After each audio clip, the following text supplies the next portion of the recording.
మన ప్రియతమ ముఖ్యమంత్రి రేవంత్ రెడ్డి గారి చేతుల మీదుగా తెలంగాణ తల్లి విగ్రహ ప్రతిష్టకి ఈరోజు శంకుస్థాపన చేసుకున్న సందర్భంగా వారికి మనస్ఫూర్తిగా మా ఆర్ఎండ్బి శాఖ తరఫున కృతజ్ఞత తెలియజేసుకుంటూ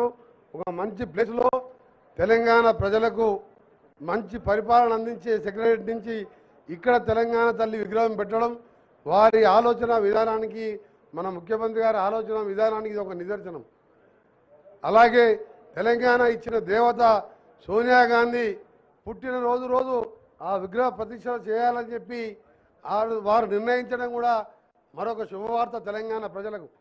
సోనియా గాంధీ గారు లేకుంటే తెలంగాణ ఇప్పుడు కాదు ఇంకా 50 ఏళ్ళకైనా రాదని అందరికీ తెలుసు. ఒక రాష్ట్రంలో పక్క రాష్ట్రంలో 20 స్థానాలు పార్లమెంట్ స్థానాలు ఉండి మొత్తం కోల్పోయి పార్టీని అయినా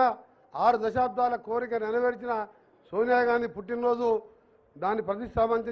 చేయాలని చెప్పి మా ముఖ్యమంత్రి గారు ఆదేశించడం,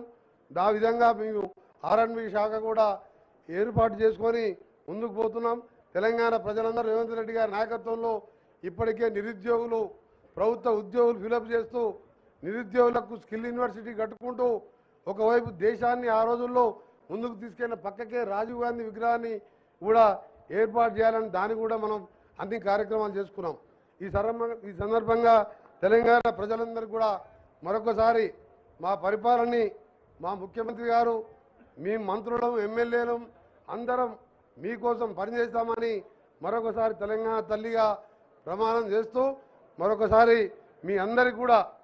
మాకు పాలన అందించి 10 సంవత్సరాలలో 100 సంవత్సరాలు విధ్వంసం సృష్టిస్తే ఇవాళ 10 నెలల్లోనే రైతులను రుణవిముక్తి చేసిన మన గౌరవ ముఖ్యమంత్రి గారు నిజంగా దేశ చరిత్రలో ఎవరు లేకుండొచ్చు. అలాంటి కార్యక్రమాలు చేస్తున్న ఈ ప్రభుత్వాన్ని